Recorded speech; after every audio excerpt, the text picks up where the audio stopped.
Shabbos.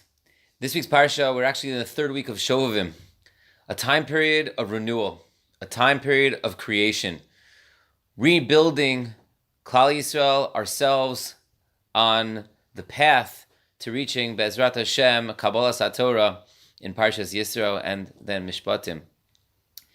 So every week, there's another element. There's another element that we can focus on in terms of building that relationship with HaKadosh Baruch Hu.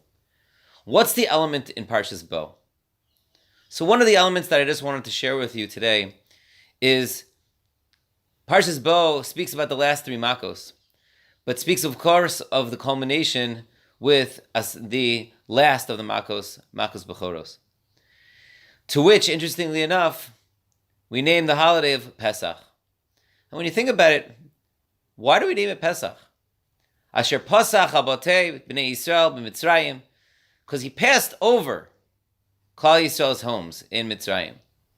Because of that, suddenly that's the name of the holiday. What about, we became a nation, like Independence Day, something. Asher Pasach, we're focusing specifically on the last of the Makos. What was so significant? And to be fairly honest, so what? So he passed over us. It was such a significant act that we are going to celebrate and going to name the entire holiday after that. So I think it's quite interesting when you think about it. When you see what is the chashivus, what was the importance in terms of the fact that he passed over our homes. It wasn't trying to tell us the chiddush that HaKadosh Baruch Hu had GPS and that he knew exactly where we lived. That wasn't so significant. And even though Klal Yisrael put dam on the doors, the dam was to show HaKadosh Baruch Hu. It wasn't to show HaKadosh Baruch Hu. HaKadosh Baruch Hu knew. But it was for us to remind ourselves what was happening. Yet still, so what was so significant that he passed over? The Pasuk says, in Perek Yud Beis, the Pasuk tells us, V'avarti be'eretz Mitzrayim b'leila hazeh v'yikesicho b'chor be'eretz Mitzrayim me'adam v'ad behema v'chol Elohei Mitzrayim e'eseh shvatim ani Hashem. The Pasuk then is darshan by Chazal, V'avarti ani v'lo malach, ali v'lo saraf, ani lo hashaliach, and finally, ani hu v'lo acher, that HaKadosh Baruch Hu did it, hu ba'atzma. What's the significance? Why? The answer is, Klal Yisrael was at a time, they were mushka, they were completely engulfed by the tumah of Mitzrayim.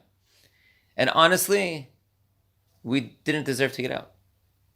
The chashivas of and the importance that it was HaKadosh Baruch Hu was, because only HaKadosh Baruch Hu could forgive us, to pass over us, and to not include us within the Makov Bechoros.